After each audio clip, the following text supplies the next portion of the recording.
ದೇಶಾದ್ಯಂತ ನೀಟ್ ಕಿಚ್ಚು big announcement. ಪ್ರಶ್ನೆ ಪತ್ರಿಕೆ ಸೋರಿಕೆ ತಡೆಗೆ ಮಾಸ್ಟರ್ ಪ್ಲಾನ್ ಮಾಡಲಾಗ್ತಾ ಇದೆಯಾ?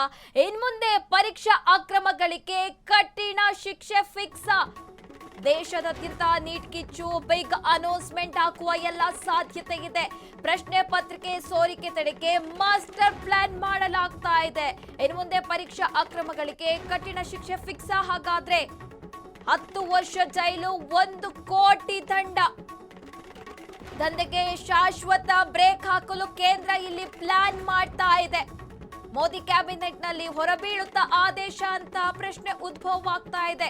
ಹಾಲಿ ಕಾನೂನು ಮತ್ತಷ್ಟು ಕಠಿಣಗೊಳಿಸಲು ಸಿದ್ಧತೆ ನಡೆಸಲಾಗ್ತಾ ಇದೆ. 2024ರ ಅಕ್ರಮ ತಡೆ ಕಾಯ್ದೆಗೆ ತಿದ್ದುಪಡಿ ತರಲು ಯೋಜನೆ ಮಾಡಲಾಗಿದೆ. ಇಂದು ಮೋದಿ ಕ್ಯಾಬಿನೆಟ್ ನಲ್ಲಿ ಮಹತ್ವದ ಚರ್ಚೆ ನಡೆಯಲಿದೆ. ದೇಶದಾದ್ಯಂತ ನೀಟ್ ಕಿಚ್ಚು ಆವರಿಸಿರುವಂತಕ್ಕದ್ದು ಬಿಗ್ ಅನೌನ್ಸ್ಮೆಂಟ್ ಆಗುವ ಎಲ್ಲ ಸಾಧ್ಯತೆ ಇದೆ. ಪ್ರಶ್ನೆ ಪತ್ರಿಕೆ ಸೋರಿಕೆ ತಡೆಗೆ ಮಾಸ್ಟರ್ ಪ್ಲಾನ್ ಕೂಡ ನಡೀತಾ ಇದೆ ಅಂತ ಕೂಡ ಹೇಳಲಾಗ್ತಾ ಇರುವಂತಕ್ಕದ್ದು. ಇನ್ಮುಂದೆ ಪರೀಕ್ಷಾ ಕೇಂದ್ರಗಳಿಗೆ, ಪರೀಕ್ಷಾ ಈ ಅಕ್ರಮಗಳಿಗೆ ಕಠಿಣ ಕ್ರಮ ಫಿಕ್ಸ್ ಅಂತ ಪ್ರಶ್ನೆಗಳು ಉದ್ಭವ ಆಗ್ತಾ ಇರುವಂತಕ್ಕದ್ದು. ದಂಧೆಗೆ ಶಾಶ್ವತ ಬ್ರೇಕ್ ಹಾಕಲು ಕೇಂದ್ರ ಸರ್ಕಾರ ಕೂಡ ಈಗ ಆ ನಿಟ್ಟಿನಲ್ಲಿ ಹೆಜ್ಜೆ ಇಡಲು ಮುಂದಾಗಿರುವಂತಕ್ಕದ್ದು. ಸದ್ಯ ಇದೀಗ ಇವತ್ತು ಕ್ಯಾಬಿನೆಟ್ ಸಭೆ ಇದೆ, ಮಹತ್ವದ ಚರ್ಚೆ ಕೂಡ ನಡೆಯಲಿದೆ. ಹಾಗಾಗಿ ಈ ವಿಚಾರ ಅನೌನ್ಸ್ಮೆಂಟ್ ಆಗುತ್ತಾ ಇವತ್ತು? ಇನ್ಮುಂದೆ ಪರೀಕ್ಷಾ ಅಕ್ರಮಗಳಿಗೆ ಕಠಿಣ ಶಿಕ್ಷೆ ಆಗುತ್ತಾ ಅಂತ ಪ್ರಶ್ನೆಗಳು ಉದ್ಭವ ಆಗ್ತಾ ಇರುವಂತಕ್ಕದ್ದು. ಶಾಶ್ವತ ದಂಧೆಗೆ ಶಾಶ್ವತ ಬ್ರೇಕ್ ಹಾಕಲು ಇಲ್ಲಿ ಕೇಂದ್ರ ಸರ್ಕಾರ ಮಾಸ್ಟರ್ ಪ್ಲಾನ್ ಮಾಡ್ತಾ ಇರುವಂತಕ್ಕದ್ದು.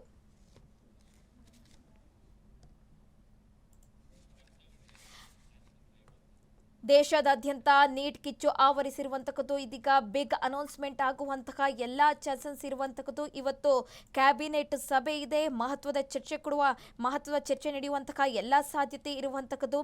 ಹಾಗಾಗಿ ಬಿಗ್ ಅನೌನ್ಸ್ಮೆಂಟ್ ಆಗುತ್ತಾ, ಕಾನೂನು ಈ ಕಾಯ್ದೆ ಇನ್ನಷ್ಟು ಕಠಿಣ ಆಗುತ್ತಾ ಅಂತ ಪ್ರಶ್ನೆಗಳು ಉದ್ಭವ ಆಗ್ತಾ ಇರುವಂತಕ್ಕದ್ದು. ಯಾಕೆಂದ್ರೆ ದೆಹಲಿಯಲ್ಲಿ, ಬೆಂಗಳೂರಿನಲ್ಲಿ ಎಲ್ಲಾ ಕಡೆ ಕೂಡ ಈ ಅಕ್ರಮವಾಗಿ ಅಸಮಾಧಾನ ಭುಗಿಲೆದ್ದಿರುವಂತಕ್ಕದ್ದು. ವಿದ್ಯಾರ್ಥಿಗಳು ಪ್ರತಿಭಟನೆ ಮಾಡ್ತಾ ಇರುವಂತಕ್ಕದ್ದು. ಈ ಪ್ರಶ್ನೆ ಪತ್ರಿಕೆ ಸೋರಿಕೆ ತಡೆಗೆ ಇದೀಗ ಮಾಸ್ಟರ್ ಪ್ಲಾನ್ ಮಾಡ್ತಾ ಇರುವಂತಕ್ಕದ್ದು. ಹಾಗಾಗಿ ಇವತ್ತಿನ ಕ್ಯಾಬಿನೆಟ್ ಸಭೆಯತ್ತ ಎಲ್ಲರ ಚಿತ್ತ ಇರುವಂತಕ್ಕದ್ದು.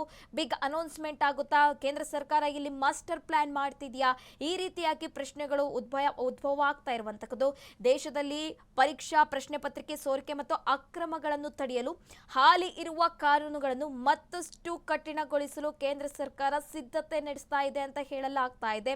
ಪ್ರಧಾನಿ ಮೋದಿ ಅವರು ಶುಕ್ರವಾರ ಪ್ರಶ್ನೆ ಪತ್ರಿಕೆ ವಿಷಯ ಕುರಿತು ವಿಡಿಯೋ ಸಂದೇಶ ರವಾನಿಸಿದ ಬೆನ್ನಲ್ಲೇ ಈ ಬೆಳವಣಿಗೆ ನಡೆದಿದೆ ಅಂತ ಕೂಡ ಹೇಳಲಾಗ್ತಾ ಇದೆ. ಪ್ರಸ್ತುತ ವೈಯಕ್ತಿಕ ಪ್ರಕರಣಗಳಲ್ಲಿ ತಪ್ಪಿತಸ್ಥರಿಗೆ 3 ರಿಂದ 5 ವರ್ಷಗಳ ಜೈಲು ಶಿಕ್ಷೆ ಇತ್ತು, 10 ಲಕ್ಷದವರೆಗೆ ದಂಡ ಇತ್ತು. ಇನ್ಮೇಲೆ ಹೊಸ ತಿದ್ದುಪಡಿಯ ಪ್ರಕಾರ 5 ರಿಂದ 10 ವರ್ಷಗಳ ಜೈಲು ಶಿಕ್ಷೆ ಹೆಚ್ಚಿಸಲಾಗುತ್ತದೆ. ಹಾಗೆ ದಂಡದ ಪ್ರಮಾಣವನ್ನು 10 ಲಕ್ಷದಿಂದ 1 ಕೋಟಿವರೆಗೆ ಏರಿಸಲು ಉದ್ದೇಶಿಸಲಾಗಿದೆ ಅಂತ ತಿಳಿದು ಬರ್ತಾ ಇದೆ.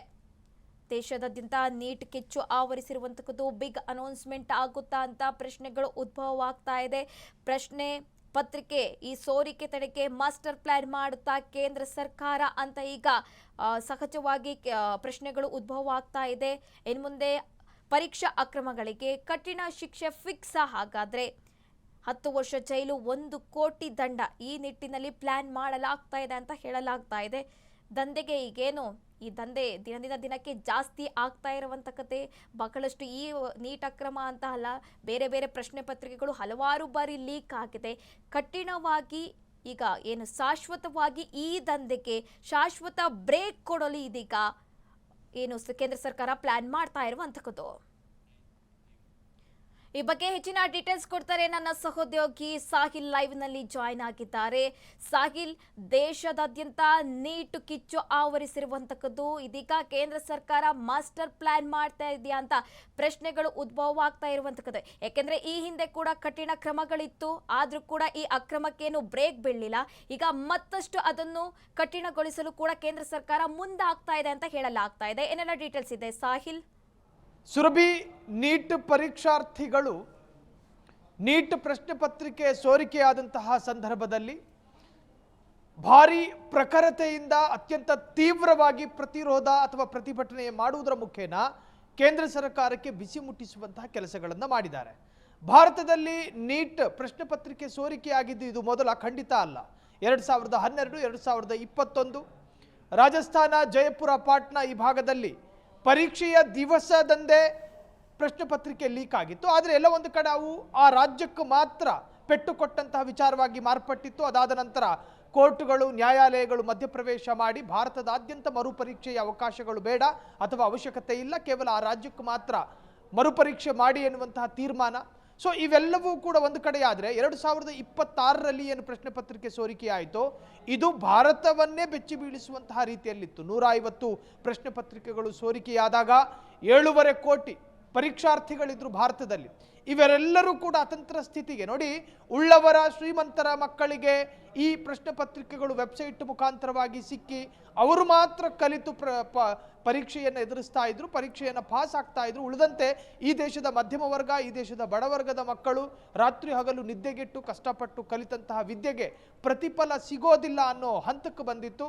ಅದಾದ ನಂತರ ಈ ದೇಶದ ವಿದ್ಯಾರ್ಥಿ ಕೂಟವೊಂದು ಈ ಸಿಸ್ಟಮ್ನ ವಿರುದ್ಧ, ಎಜುಕೇಷನ್ ಸಿಸ್ಟಮ್ನಲ್ಲಿ ಈ ತರಹದ್ದೊಂದು ಅಕ್ರಮ ನಡೀತಿದ್ರು ಕೂಡ ಆ ಇಲಾಖೆಗೆ ಸಂಬಂಧಪಟ್ಟ ಒಬ್ಬ ಮಿನಿಸ್ಟರನ್ನು ತಲೆದಂಡ ಮಾಡೋದಕ್ಕೆ ನಿಮ್ಮಿಂದ ಸಾಧ್ಯ ಆಗ್ತಾ ಇಲ್ಲ ಯಾಕೆ ಎನ್ನುವಂಥ ಪ್ರಶ್ನೆಯನ್ನು ದೇಶದ ರಾಜಧಾನಿ ದೆಹಲಿಯ ಜಂತರ್ ಮಂತರ್ನಲ್ಲಿ ಭಾರೀ ಸಂಖ್ಯೆಯ ಮುಖೇನ ಅವರು ಆ ಬೇಡಿಕೆಯನ್ನು ಇಡೋದಕ್ಕೆ ಶುರು ಮಾಡಿದ್ರು. ನಿಮಗೆ ಗೊತ್ತಿರುವ ಹಾಗೆ ಸೋನಂ ವಾಂಗ್ಚುಕ್ರ ನೇತೃತ್ವದಲ್ಲಿ ಉಪವಾಸ ಸತ್ಯಾಗ್ರಹಗಳು ಕೂಡ ಶುರುವಾಯಿತು. ಈ ಎಲ್ಲ ಕ್ರಾಂತಿಕಾರಕ ಕ್ರಿಯೆ ಪ್ರಕ್ರಿಯೆಗಳ ನಡುವೆ ಇವತ್ತು ಸರ್ಕಾರ ಒಂದು ನಿರ್ಧಾರಕ್ಕೆ ಬಂದಿದೆ. 2024ರ ಆ ಕಾಯ್ದೆ ಏನಿತ್ತು, ಆ ಕಾಯ್ದೆಯ ಪ್ರಕಾರ ಈಗ ಪ್ರಸ್ತುತವಾಗಿ 5 ರಿಂದ 10 ಲಕ್ಷ ದಂಡ ವಿಧಿಸಬಹುದು ಪ್ರಶ್ನೆ ಪತ್ರಿಕೆ ಸೋರಿಕೆ ಮಾಡಿದ್ರೆ. ಆದರೆ ಅದಕ್ಕೊಂದು ಪರಿಷ್ಕರಣೆ ಬರಬೇಕು, ಅಲ್ಲೊಂದು ತಿದ್ದುಪಡಿ ಆಗಬೇಕು. ಸುಮಾರು 1 ಕೋಟಿಯವರೆಗೂ ದಂಡ ವಿಧಿಸುವ ಸಾಧ್ಯತೆಗಳು ಇರಬೇಕು ಆ ಕಾಯ್ದೆಯಲ್ಲಿ ಎನ್ನುವಂಥ ಬೇಡಿಕೆಯೂ ಕೂಡ ಬಂತು. ಇನ್ನೇನು ಈಗ ಸ್ಪೆಷಲ್ ಸೆಷನ್ನು ಅಥವಾ ಮಳೆಗಾಲದ ಸೆಷನ್ ನಡೀತಾ ಇದೆ. ಇಂತಹ ಸಂದರ್ಭದಲ್ಲಿ ಆ ತರಹದೊಂದು ಚರ್ಚೆ ಅದು ನಿರೀಕ್ಷಿತವಾಗಿ ನಡೀಬಹುದು. ಆದರೆ 10 ಲಕ್ಷದಿಂದ 1 ಕೋಟಿಗೆ ಅದು ಬದಲಾಗುತ್ತಾ? ಇವೆಲ್ಲವೂ ಕೂಡ ಕಟ್ಟಕಡೆಯ ಕುತೂಹಲ.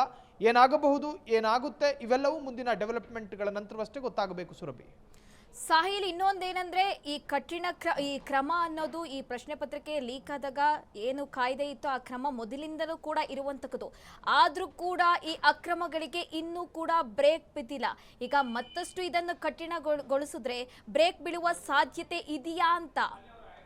ಅಪರಾಧಗಳ ಸಂಖ್ಯೆ ತೀವ್ರ ತರಹದಲ್ಲಿ ಕಡಿಮೆಯಾಗಬೇಕು ಅಂದರೆ ಅದು ಸೆಕ್ಷನ್ಗಳಿಂದಲೋ ಕಾಯ್ದೆಗಳಿಂದಲೋ ಸಾಧ್ಯ ಇಲ್ಲ. ಬದಲಾಗಿ ಅತ್ಯಂತ ಪಾರದರ್ಶಕವಾದಂಥ ಒಂದು ವ್ಯವಸ್ಥೆ ಇದ್ದರೆ ಮಾತ್ರ ಈ ತರಹದ್ದೊಂದು ಭ್ರಷ್ಟಾಚಾರ ಅಕ್ರಮಕ್ಕೆ ಕಡಿವಾಣ ಹಾಕೋದಕ್ಕೆ ಸಾಧ್ಯ. ನೋಡಿ, ಪ್ರಶ್ನೆ ಪತ್ರಿಕೆ ಲೀಕ್ ಮಾಡಿದ್ರೆ ಅವರಿಗೆ ಕಠಿಣವಾದಂತಹ ಶಿಕ್ಷೆ ಈ ಹಿಂದಿನಿಂದಲೂ ಕೂಡ ಇತ್ತು. 2024ರ ಕಾಯ್ದೆಯ ಪ್ರಕಾರ ಆತನಿಗೆ 10 ಲಕ್ಷ ದಂಡ ವಿಧಿಸಲಾಗುತ್ತೆ, ಜೊತೆಗೆ ಜೈಲು ಶಿಕ್ಷೆಯೂ ಕೂಡ ಇದೆ. ಅದೊಂದು ಶಿಕ್ಷಾರ್ಹ ಅಪರಾಧ. ಹಿಂಗಿದ್ರೂ ಕೂಡ ಯಾಕೆ ಆಗ್ತಾ ಇದೆ? 2026ರಲ್ಲೂ ಕೂಡ ನೀಟ್ ಪರೀಕ್ಷೆ ಪ್ರಶ್ನೆ ಪತ್ರಿಕೆ ಸೋರಿಕೆಯಾಗಿದೆಯಲ್ಲ. ನೋಡಿ, ಅದಕ್ಕೆ ಹೇಳ್ತಾ ಇದ್ದಿದ್ದು ಅಪರಾಧಗಳು ಕೇವಲ ಒಂದು ಕಾಯ್ದೆಯೋ ಅಥವಾ ಶಿಕ್ಷಾರ್ಹವಾದಂತಹ ಸೆಕ್ಷನ್ಗಳಿಂದ ಕಡಿವಾಣ ಹಾಕೋದಕ್ಕೆ ಸಾಧ್ಯ ಇಲ್ಲ. ಬದಲಾಗಿ ಆ ಇಲಾಖೆಯಲ್ಲಿ ಅಥವಾ ಸಿಸ್ಟಮ್ನಲ್ಲಿ ಒಂದು ವ್ಯವಸ್ಥೆಯಲ್ಲಿ ಪಾರದರ್ಶಕತೆ ಇಲ್ಲದೆ ಇದ್ದರೆ, ಭ್ರಷ್ಟರಿಗೆ ಸ್ಥಾನ ಕೊಟ್ಟರೆ, ಕಡು ಭ್ರಷ್ಟರಿಗೆ ನೀವು ಉನ್ನತ ಸ್ಥಾನವನ್ನು ಕೊಟ್ಟರೆ ಈ ತರಹದ ಭ್ರಷ್ಟಾಚಾರದ ಏನು ತೀವ್ರತೆ ಮತ್ತಷ್ಟು ಹೆಚ್ಚಾಗೋ ಸಾಧ್ಯತೆಗಳಿರ್ತಾವೆ. ಸುರಭಿ, ಮಾಹಿತಿಗಾಗಿ ಧನ್ಯವಾದಗಳು ಸಾಹಿಲ್.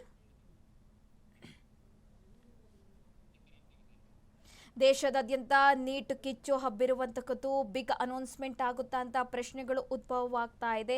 ಪ್ರಶ್ನೆ ಪತ್ರಿಕೆ ಸೋರಿಕೆ ತಡೆಗೆ ಮಾಸ್ಟರ್ ಪ್ಲಾನ್ ಮಾಡಲಾಗ್ತಾ ಇದೆಯಾ ಅಂತ ಪ್ರಶ್ನೆಗಳು ಉದ್ಭವವಾಗ್ತಾ ಇರುವಂತಕ್ಕದ್ದು. ಇನ್ನು ಮುಂದೆ ಪರೀಕ್ಷಾ ಅಕ್ರಮಗಳಿಗೆ ಕಠಿಣ ಶಿಕ್ಷೆ ಫಿಕ್ಸಾ ಅಂತ ಈಗ ಪ್ರಶ್ನೆ ಹುಡ್ಕೊಳ್ತಾ ಇದೆ. ಇಂದು ಮೋದಿ ಕ್ಯಾಬಿನೆಟ್ನಲ್ಲಿ ಮಹತ್ವದ ಚರ್ಚೆ ಆಗುವಂತಹ ಎಲ್ಲ ಸಾಧ್ಯತೆ ಇದೆ.